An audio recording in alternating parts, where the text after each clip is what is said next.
Capes on the Couch podcast is for entertainment purposes only. Dr. Issues is a psychiatrist, but he is not your psychiatrist and does not have knowledge of your individual situation. For any personal mental health concerns, please consult your own healthcare providers.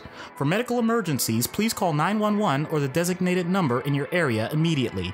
Remember that you are not alone and help is out there.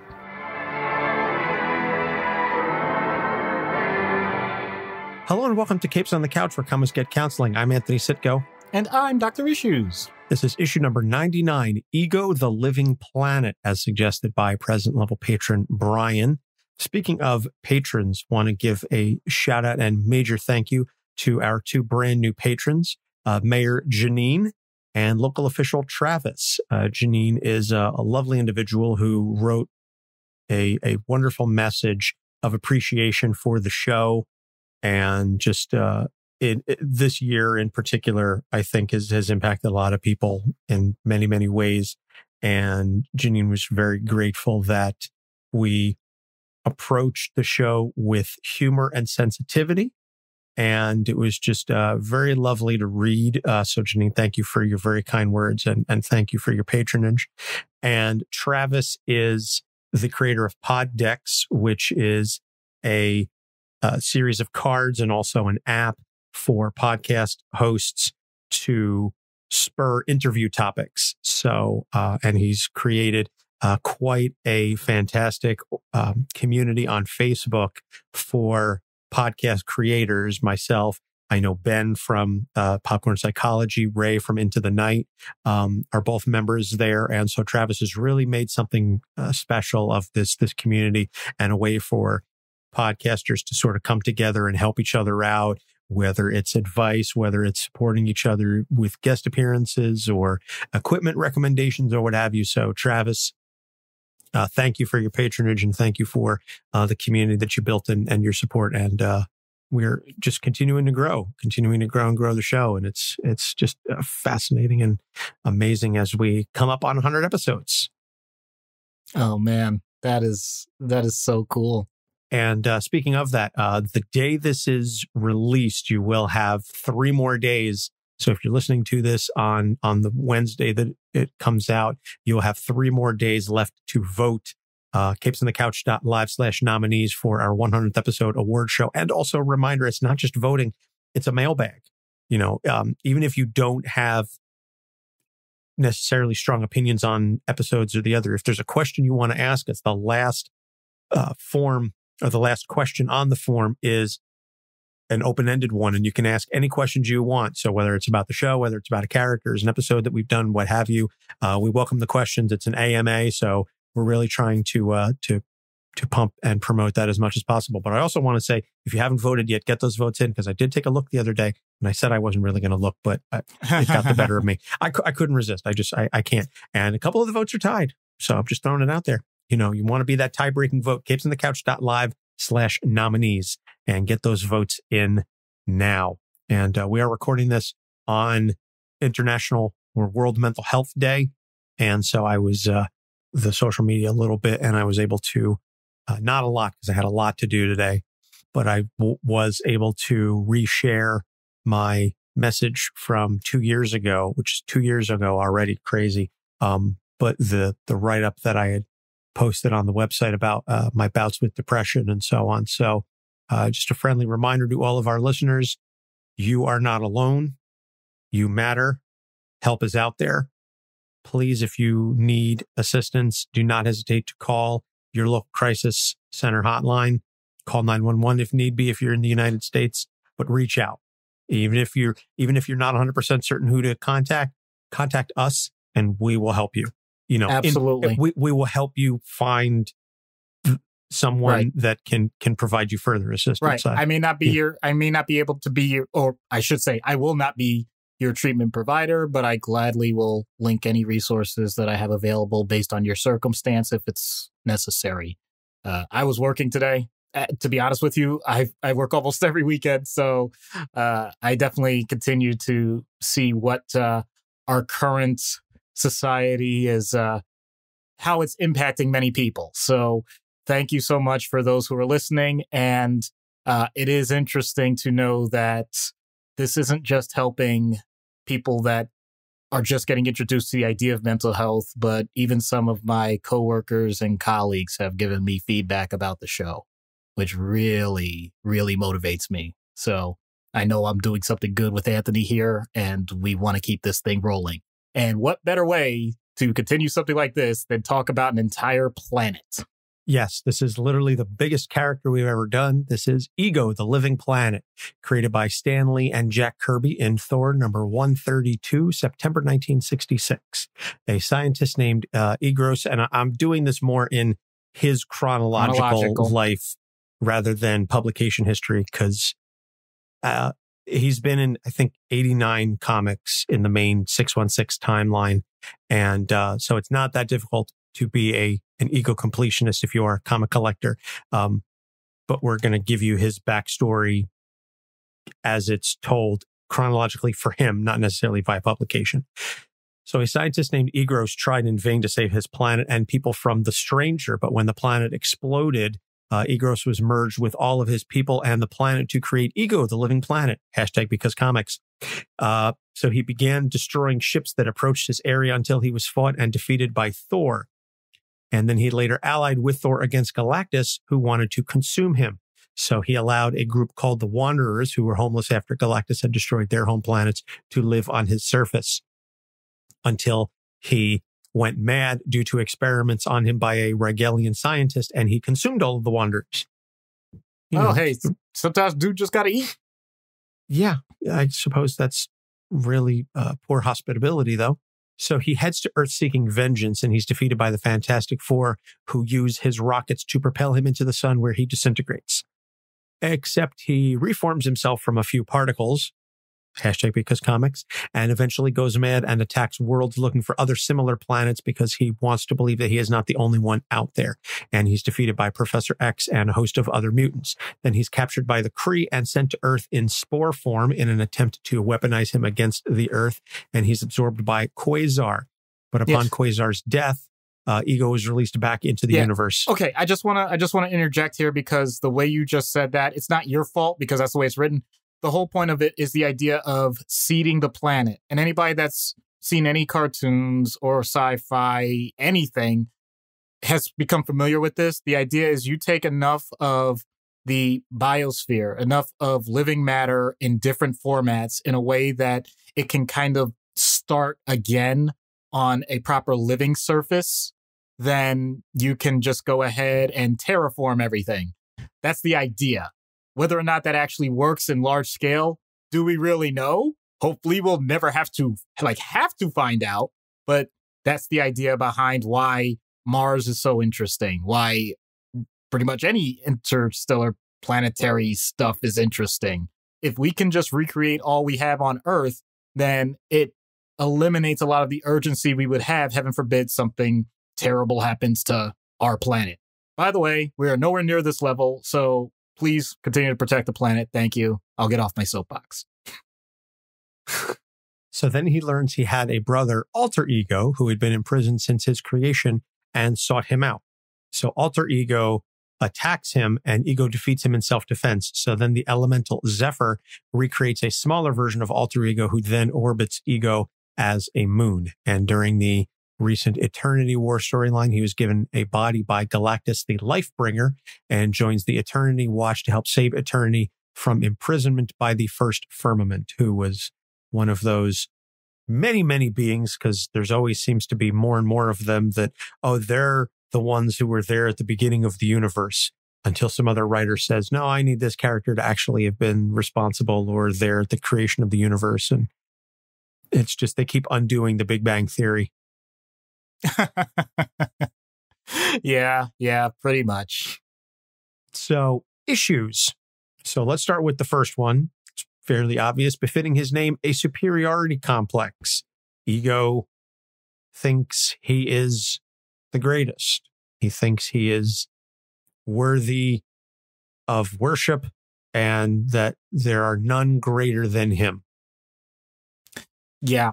I'm going to take a tact here because I'm sure there are some listeners that are wondering, Doc, you've talked about narcissists before. You've talked about characters that are domineering. You've talked about world leaders. You've talked about super powerful beings. What on earth makes Ego different than anybody else?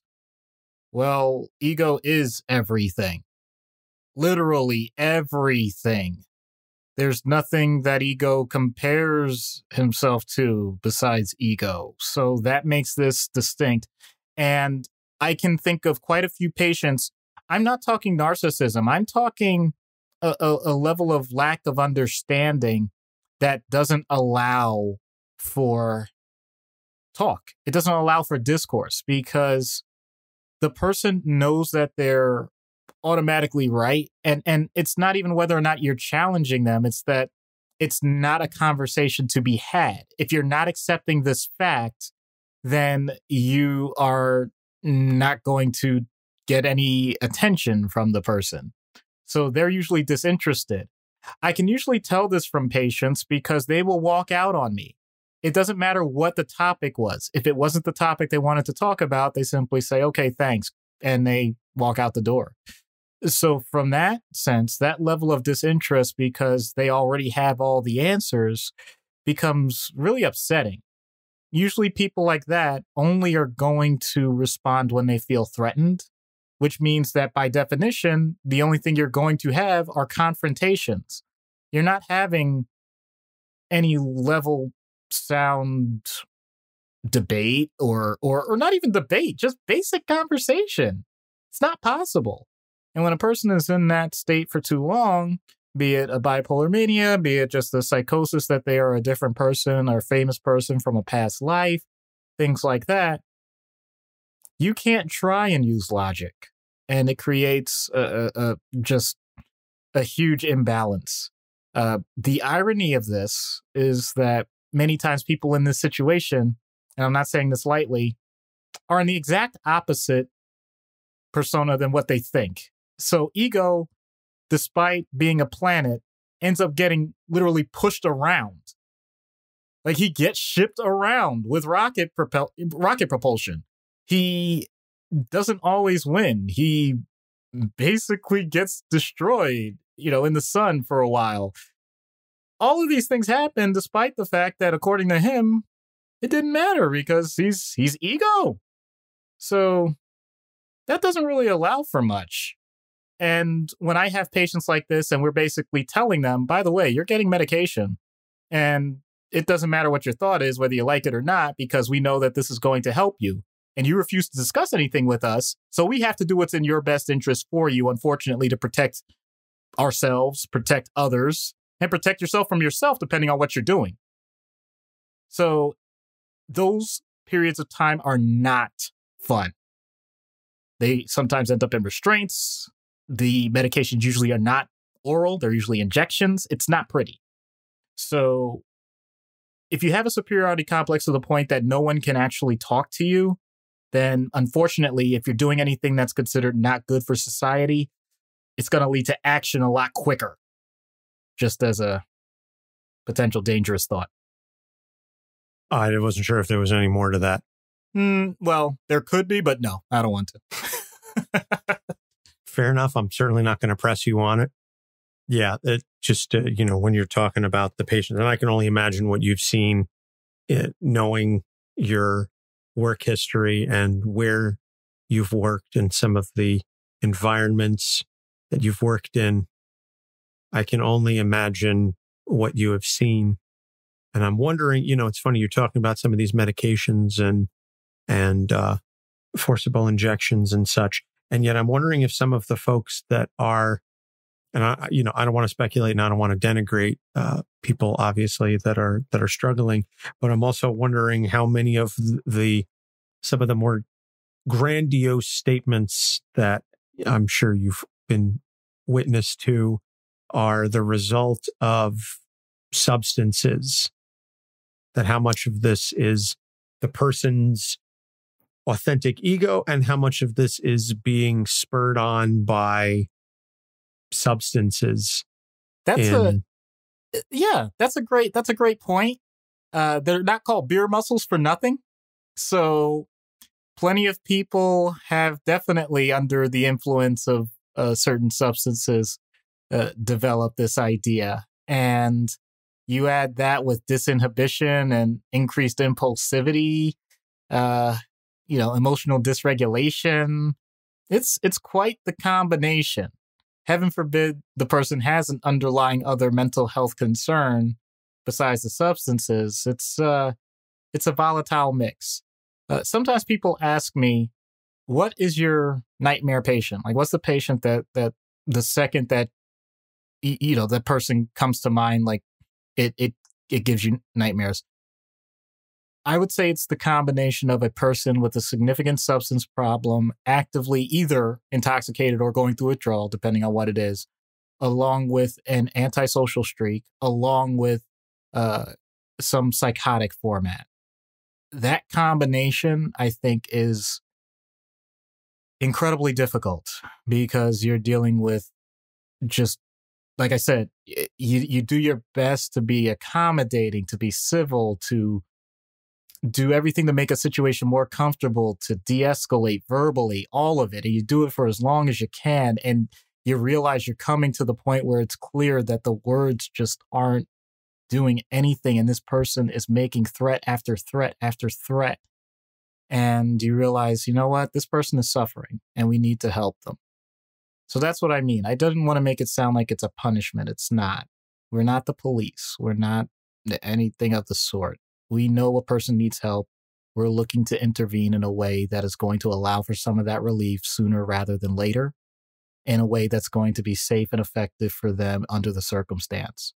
Having said that, overall, when people have gone through those experiences, most of them that I've talked to say either they remember bits and pieces of it, or if they do remember it, they're pretty upset that it happened, but they're not always directly upset with us. They're upset with the situation. Like, how did it get to that point? How did it get that far?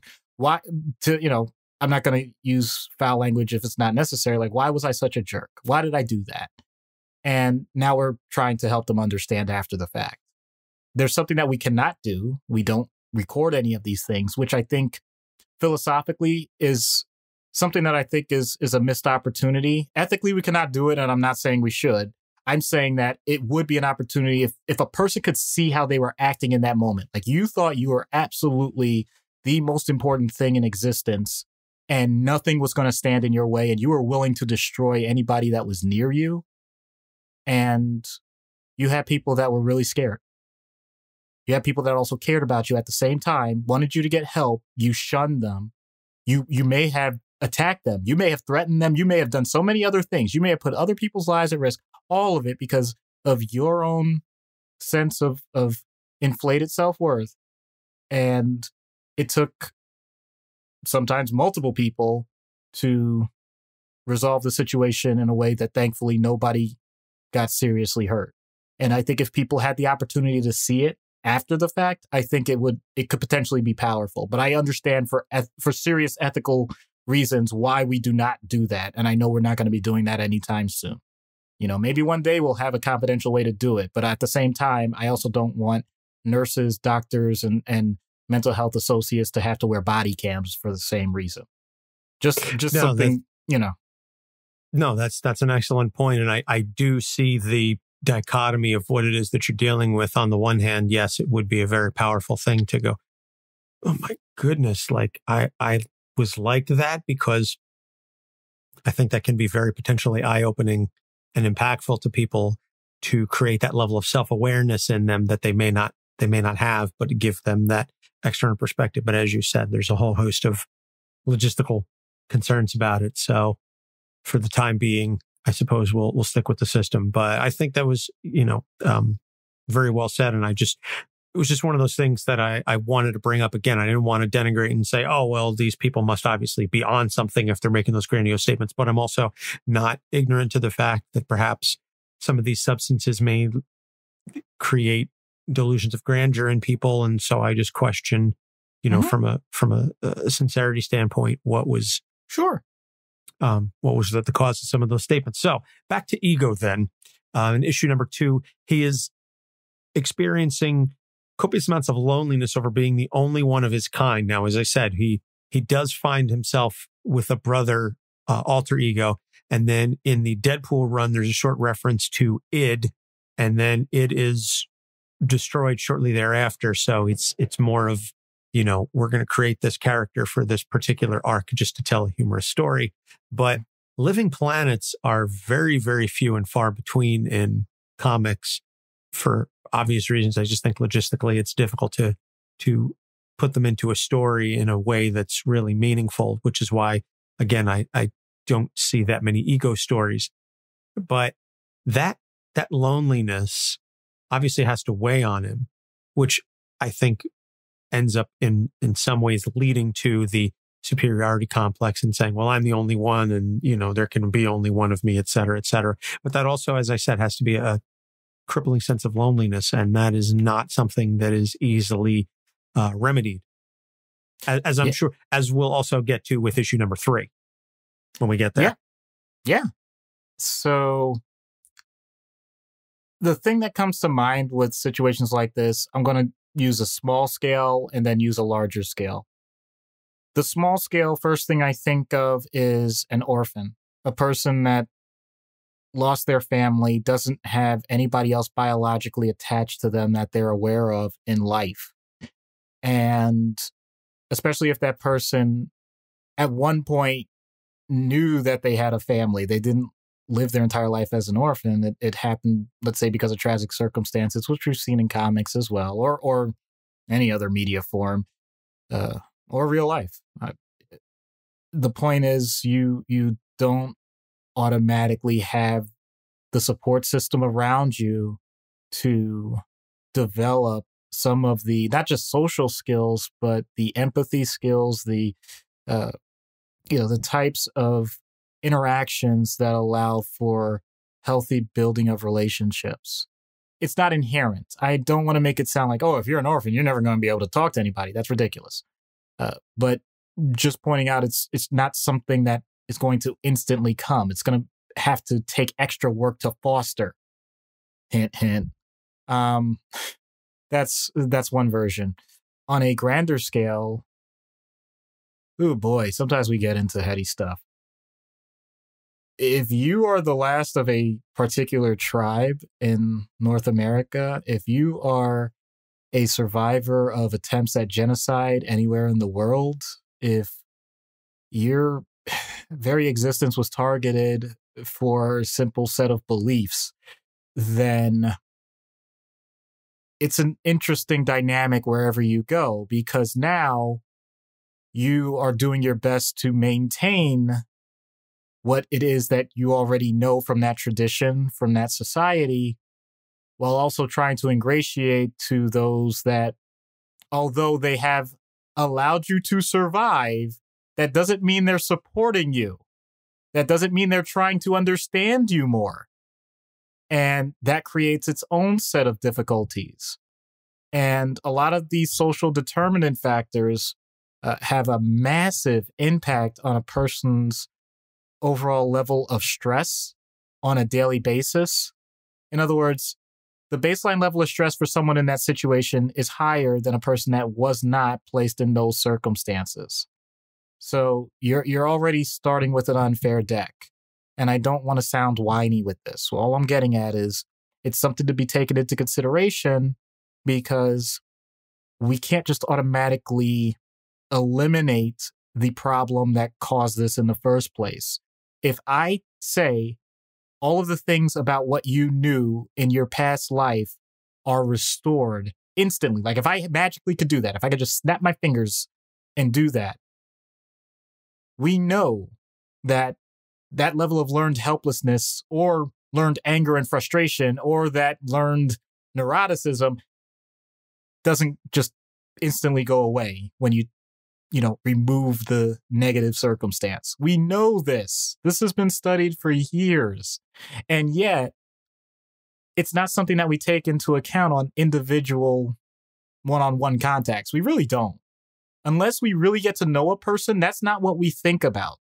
And in all honesty, many people don't want you to think about it, because if you bring it to the forefront, it's reliving potentially a trauma if it was a matter of something being eliminated.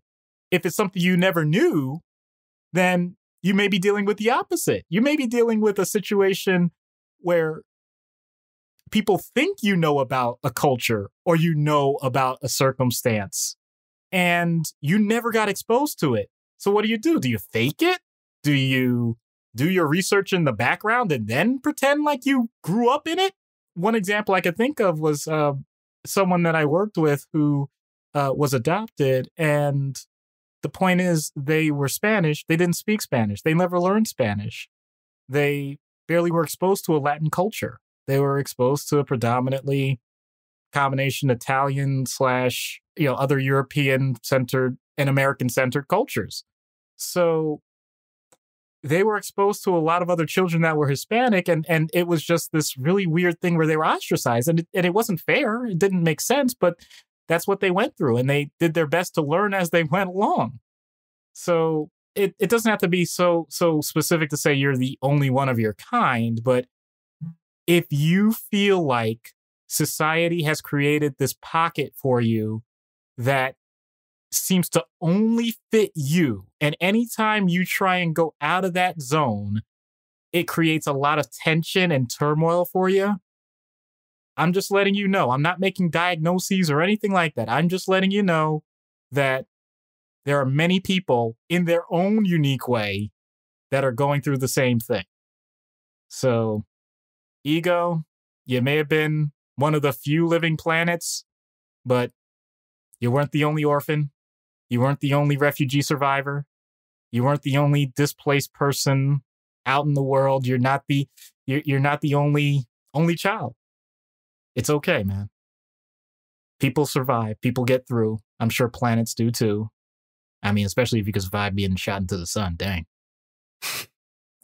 Well said. Very, very well said. And I do think that's important for our listeners to recognize that no matter what it is that you're going through, no matter how despondent you may be over your situation, and I'm not saying this to be pedantic or saccharine, but folks have survived it and they have continued to thrive. And it's a cliche statement, but you've survived 100% of your bad days so far. So just remember that no matter how terrible things may appear, no matter how bad it is, you have survived to this point, and I hope that you can continue to find the strength to power through whatever it is that you're dealing with. And as we said at the top of the show, if that requires getting some assistance from someone, then please, by all means, I hope you at least find the strength and the resources to reach out. And if you're listening to the show, I think, not to pat myself on the back too much, but I think if you're listening to the show, you're already at least part way there. So number 3, as we had alluded to earlier, is the loneliness over being the only one of his kind. But it's also incredibly logistically difficult for him to interact with anyone because he is a planet. And I know that the scale in the books is always different depending on the artist, but even if he's the size of a small moon, assuming that's still really friggin' big. It is incredibly difficult for him to have any meaningful interaction with anyone, so even if he weren't the only one of his kind, unless he were approaching other celestial bodies. And now you're creating a whole host of other gravitational pull issues, and the minor astronomical geek in me is thinking about all the impacts. And, do you sort of orbit each other? Do you, and if you're trying to talk to a person, are they hanging out of the Lagrange point? Like what's the, oh my gosh. I could go off on this stuff because it's a minor fascination of mine. But in any case, he can't talk to anybody. And it seems like the only time that he does interact with anybody is if they're coming to stop him from something horrible, or they need him and his abilities for something. Nobody just decides to go, hey, Ego, how are you doing? Because they can't. It's very difficult for them to do that, which exacerbates the loneliness and it doesn't help with the superiority complex and so on and so forth. But I'll get off of that soapbox and I'll let you. Well, once again, there's possible variations to this. when you first said difficulty of logistically interacting with anyone, the first thing I thought of was distance. And thankfully, there's a lot of technology. Otherwise, I can't imagine how much worse this whole pandemic would have been if it weren't for all of the ways we could video conference, telephone calls, all of it. It's amazing. So I'll put that to the side. But that can potentially be a thing. If you have no way of communicating to someone, or people are distant and you lost their number, like someone that you were really close to, you got a new phone. Not to get too much on a soapbox, do yourself a favor. This is just a helpful hint. Memorize your phone number. Memorize a significant other or someone you're really close to. Memorize their phone number because that's a skill that has greatly atrophied recently. So this is not something as minor as it seems. Just the idea of being able to communicate, even if you could communicate any other way. I see this in the hospital a lot. People lose their cell phones or broke their cell phones, honestly. And now they're saying, I have no one. I don't know. And nobody knows they're there. Now they really are cut off. So that creates a problem. Anyway, to get back That's why it's helpful that I know I have my wife's phone memorized. Yep. I have my parents' phone number memorized. Yep. I have your parents' house phone memorized from when we were kids. And I still, to this day, I have my ex-girlfriend's house number memorized for some ungodly reason. I can't seem to get that one out of my brain. I wish I could delete that file. But anyway. All right, don't go that far. Don't go that far. All right. So that's actually, if someone says that you didn't learn something here, you finally did. No, to get back to the other point, I'm thinking also language barriers. You're in a different location. You just don't know it.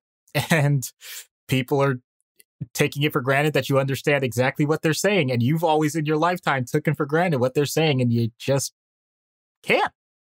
The level of anxiety and the level of helplessness, the level of feelings of inferiority that come from that, ironically, or some people, and this is where part of the term ugly American comes from, some people just come with the assumption that, I speak English, therefore everybody else has to speak English. But people in other cultures do that too for their own language. It's not just the United States and English, okay? But that's another point. Those things are so inherent to the human experience that when they are challenged, it can really create instant panic attacks, dysphoria, depression, because the very element or one of the elements that we need to survive is instantly removed. That's painful. That's Maslow's hierarchy of needs type stuff. And when you start really touching that base level, you're going to be in some serious trouble. Now, of course, that has to do with the interaction, because when we say interaction, we mean anything with anyone. So the idea of love, compassion, sex, all of it. What happens to someone who's disabled? What happens to someone, forget disabled, what happens when someone is actually impotent for the first time? What happens when someone actually in a relationship says that they're ready to move on? That's a way that we don't think of it in terms of saying we can't interact with them. It means that things have changed. And I am specifically saying changed for the worse. And yet, logistically, let's say a couple going through a divorce, you have children. You know that for the sake of the children, you both need to be involved. And we've discussed this in other episodes about co-parenting and that sort of thing. But knowing that this person that you at some point considered to be the pinnacle of what you wanted your life to be in terms of loving one another, and it's no longer that idea of loss, but still having to have that continued interaction. You go to a rival company and a job. You still have to continue to see previous coworkers, and you left on, let's say, not so good terms. Logistics of interaction can take many forms, and sometimes it's just that emotional gradient, that emotional wall that you have to climb over again and again and again when there's something that's telling you, I just don't want to do this anymore. All of that emotional strain all of these circumstances that I'm describing, do any of them sound like fantasy? Do any of them sound like comic books? I don't think so. And yet, when you have some living planet that clearly isn't going to, on a scale-wise, in terms of magnitude, be able to do anything with anybody, you know, if it opens its mouth, whatever it is, I mean, that's kind of micro black hole stuff. if it's quote unquote listening, I mean, I don't know. Can you hear a fly in the house of a neighbor in the neighborhood approximately 50 blocks away? That's the scale that we're talking about. Things don't make sense. It just wouldn't be able to happen. So from a human standpoint, so many variations on this. If you have certain disabilities and you're not doing things that, you know, maybe it's something you just developed and you can't do what you used to. All of these things are windows to potential ruin. They don't have to be, but having the knowledge that they can be allows for a person to be more open and receptive to someone talking about it. So once again, those people out there, if you just feel like you're in a spot that you didn't expect to be in, it doesn't have to stay that way. You know, circumstances may put you where you are, but they don't put you where you stay. I like that. Is that a Doc original, or did you hear that somewhere? No. Oh, hell no. I've heard that from plenty of nurses, other people. Oh, no, man. Are you kidding me? Everything, let's make this clear. Other than some of the puns I come up off the top of my head, everything in this podcast, and I say this with great respect, is if we don't give it credit, is plagiarism, okay? So I'm thankful that, you know, so many people have come up with so many wise things that I get to riff off of. All right. That's fair, and I suppose honest answer. So I appreciate that. Let's take a short break, plug a couple shows, and when we get back, we'll get into treatment. Stay tuned.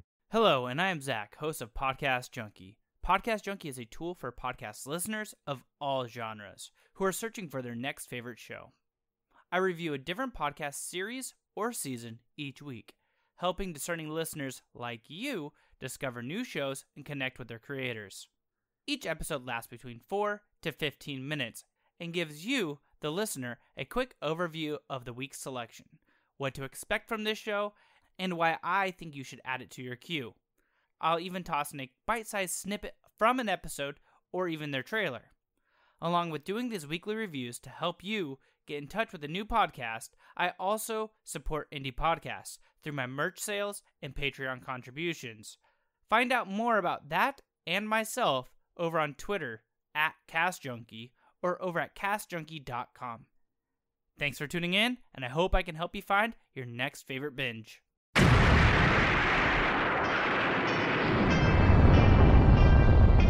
I am Connor from the House of L. And I am Ray from the House of Zod. We are two of the many survivors of Krypton's destruction, and we have made our home in Australia, and dare I say, have become Australians, for better or worse. But we have also decided to read Superman comics, read Superman books, watch Superman shows, cartoons, movies, basically everything Superman, and from an Australian perspective as well. Whether you're a seasoned fan, like me, Or whether you are coming in fresh, wide-eyed and wanting to learn more like me, then this podcast is for you. Join us for our bi-weekly adventures available on all good podcast catchers.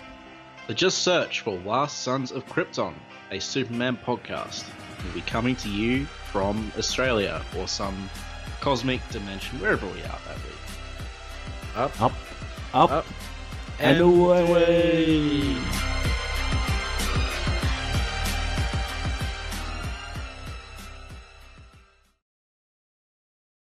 Hi, this is Al Ewing, and you're listening to Capes on the Couch. Now we're back. So treatment in universe. Yeah. So I need basically a multi-million-dollar expedition, I guess, because I don't know how to travel in space, and I don't know anything about landing on moon, or whatever planetary surfaces. And all. That's not exactly my area of expertise, and I can't even make a quip like saying, well, it's not rocket science, because it actually is. So that I definitely would need some help with that. I don't care if it's just basic, super intelligent people that get me there or a super powered being that flies me there. I don't know, whatever. So once I'm actually in the area, just as a spoiler, no, this is not going to be the same thing I'm going to do for the skit. Oh man, I'm so looking forward to that. I'm going to invoke something that's relevant to this because we've already hinted at it, and the writers for the character have hinted at it.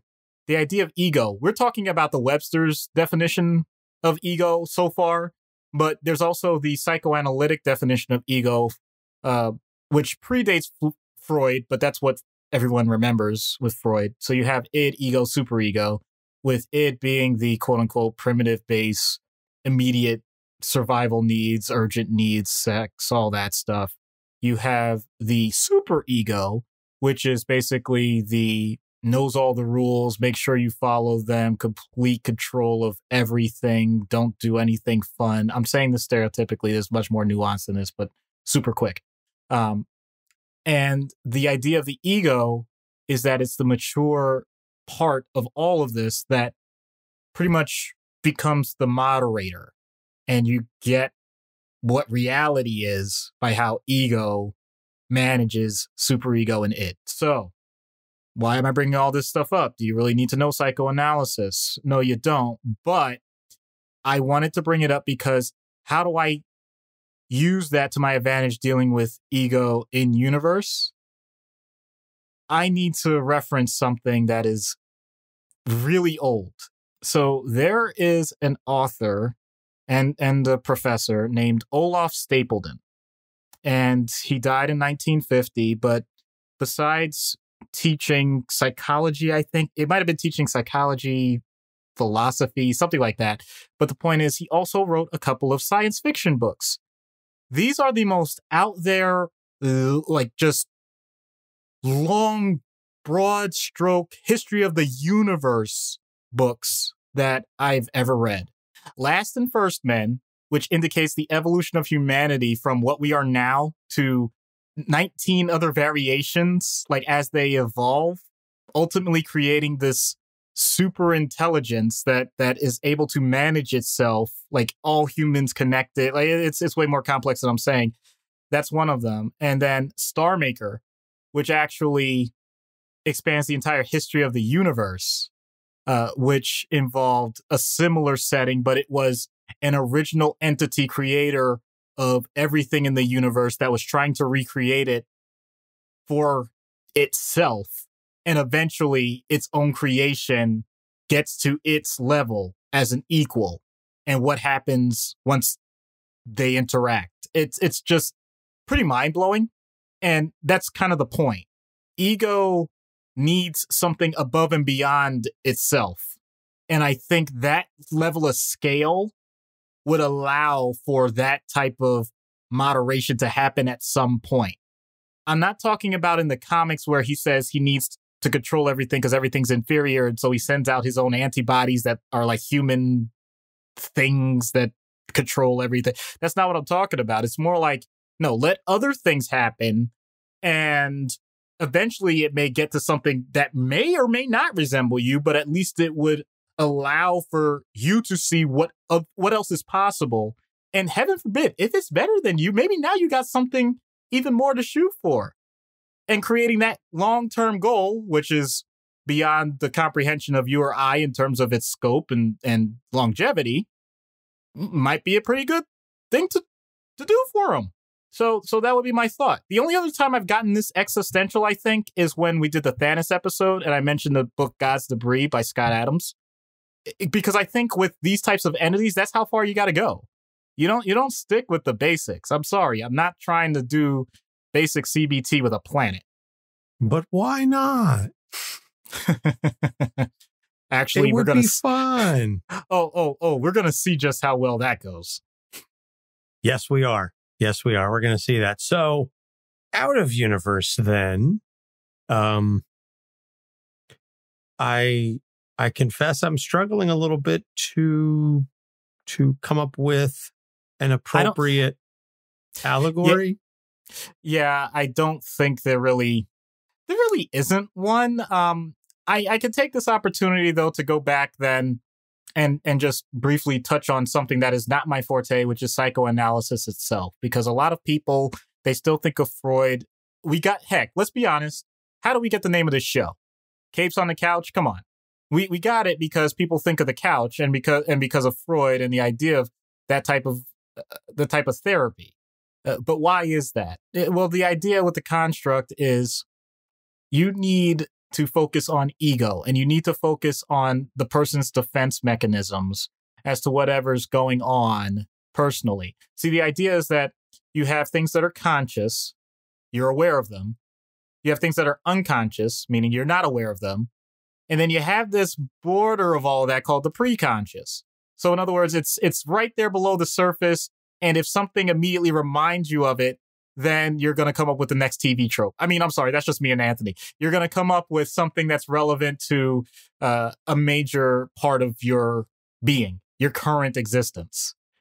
And we switch back and forth with lots of different things in life in general, but what is in control of what determines what your emotions are. This is some of the basics of the theory.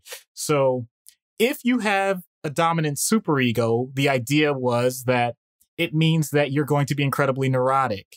You're always going to be looking for every last detail. You're going to want everything to be exactly right. And when it's not, it creates a lot of internal stress for you. And you don't do a good job monitoring that. And you also don't let quote unquote baser instincts, defile you. I'm saying that with air quotes on the camera because it's meant to sound pejorative because that's the way superego views it. And it's not exactly completely healthy if that's the only thing you're using. Meanwhile, if it's all id, then you end up with situations where you're doing things almost hedonistically. And I think we've done plenty of episodes to show why that's not a good thing. So I don't think I have to expound too much on that. And when I say ego as the moderator, the whole point is you need to get the ego's view. And the only way you know the ego's view is what style you've developed to handle stressful situations in your life. And if you're dealing with Freud, you're saying, how did you handle the phases that you're supposed to go through in childhood? Depending on how you went through those phases, and I'm not going to go through all of them, I'm sorry, I'm not trying to lead a professor course here, then the idea is you sometimes get stuck on one phase or another. And depending on the phase that you got stuck on, those are the coping mechanisms that you develop. I'm not going to say all of this is total bunk. I'm going to say that the construct that Freud created was purely of his mind, and anybody that was following him, it was their interpretation of it and their take on it, as opposed to actual rigorous experimental scientific study or data to back any of it up. So that's why we usually don't refer to it in these terms the same way now. But I still think that philosophically, it can give a good view when you look at it more as, and other psychologists later have termed it this way, even if that wasn't accurate, conflict resolution. That's pretty much what it comes down to.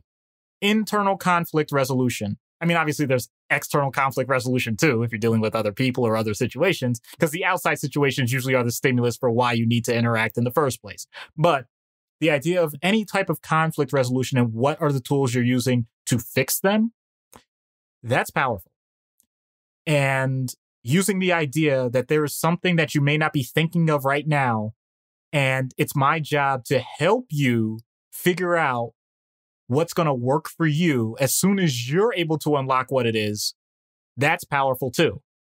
So in other words, don't just throw out the idea because all of it seemed like this almost science fiction or comic book level theory of explaining things get in the way of letting the idea that something can help in this format if you allow it. So who is this ideal for?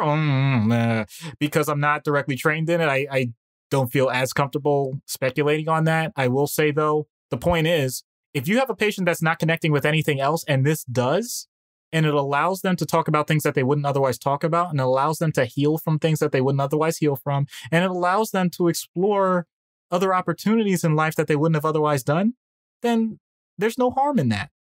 Don't take it to the nth degree of pseudoscience that negates empirical evidence for things that we've found over the years. I think that's the dangerous side. But at the same time, I'm glad that this type of analysis laid the groundwork for much of psychology as we know it. Just the idea of there are things we don't know. We have to acknowledge that we don't know. And we're going to continue to explore with individuals so that they can learn from it. I think that's still a great takeaway from id, ego, and superego. Man, I love when we get really just super deep on this show and we get to talk about things like that. It's just, man, gives me the warm and fuzzies. No, seriously though, it does.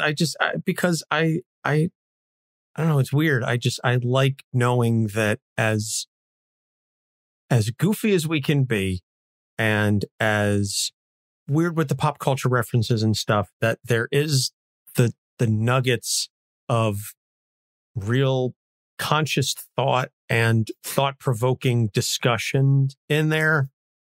It's just like, that's the kind of stuff that keeps me going. Because if this were just the two of us just shooting the breeze about comic characters, I probably would have been bored a long time ago. But it's the idea that, no, I'm being serious with you. It's the idea that we get to have these types of discussions wrapped around talking about comic book characters. So it's the hidden depths kind of thing. Fooled you. You thought we were just doing like little quips on comics and having fun with each other, which we are. But once in a while, yeah, we kind of sneak in some real emotional stuff, real intellectual stuff, heady stuff, geek stuff. This is why I was looking forward to this character. I really did have all of these ideas. And I give you full credit for it. This is not where I really saw this going for this episode, for this character. But I do appreciate it. So let's take all of this then, and there's quite a bit, and let's head on into space and see what happens when we get Dr. Issues on Ego the Living Planet.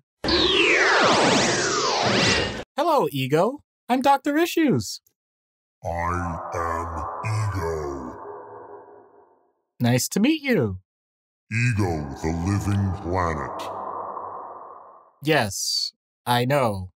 I'm Dr. Issues. The largest and most powerful intelligence in all infinity. Good to know. I have seen universes born and die. I have seen races extinguished. I have witnessed the history of creation. I'm happy for you? I have no use for the other beings in this universe. I have mastered the ability to create my own. Uh-huh. Go on. You are like some sort of parasite that has no use to me. I could create a volcano and swallow you instantly. Please don't. I'm enthralled by your conversation. The magnitude of this situation is not lost on me. Look, I'm at your mercy, but I'd like to challenge you. You have no way of challenging a whole planet. Well, physically I don't. Perhaps you're even smarter than me, too. What I propose is creating a new framework for reconstructing reality as you know it. For once, an insignificant speck of life may have a point. I will humor your plea. Well, what's your objective? A perfect clone of yourself? That sounds boring. Can you create a better version of what you are? You are using philosophical ploys that have no meaning to perfection. By definition, I have survived defeat enough times to know that any setback will only lead to a greater iteration of myself beyond measure. I have surpassed myself, and so any version of myself will end up better than before. Well, if you do create another version of whatever it is you want, will there be variety? Creativity? Love? You are still wasting time with processes that mean nothing to me. I shall end this. Nope. I still have an idea. You're ego, but you act as mostly id. You have no superego to keep you in check. You're unbalanced. I can help you actually with what I'm constructing. I thought you were merely taking the equivalent of microsteps on what you would conceive of as my skin. I have underestimated you. What are you constructing? If it is an engine, I will force a snowstorm to freeze you in place. If it is a mind control device, I will create an earthquake to swallow you whole. I'm a psychiatrist, not an engineer. No, I'm simply trying to make a vehicle or something that allows for smooth transportation on or through, any terrain. You're kind of difficult to traverse.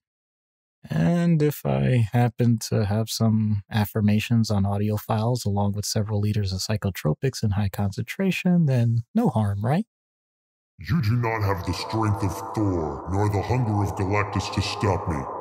I tire of this. You will be consumed in a whirlpool of misery. Oh, and I thought my puns were There is no being that deserves to live on. The vehicle is still intact. It must be destroyed. Acoustics in my caverns are not calibrated for this. I have overcome madness. This matter, it contains chemicals not unlike anti-life. And yet I no longer have the desire to continue anything worthwhile. What is this noise? Who are these individuals? Why does the singer need them in his life? Are there 4 Mumbos prior to this? Are they of equal horribleness? Is Mephisto responsible for this creation? Eternity? A celestial? No!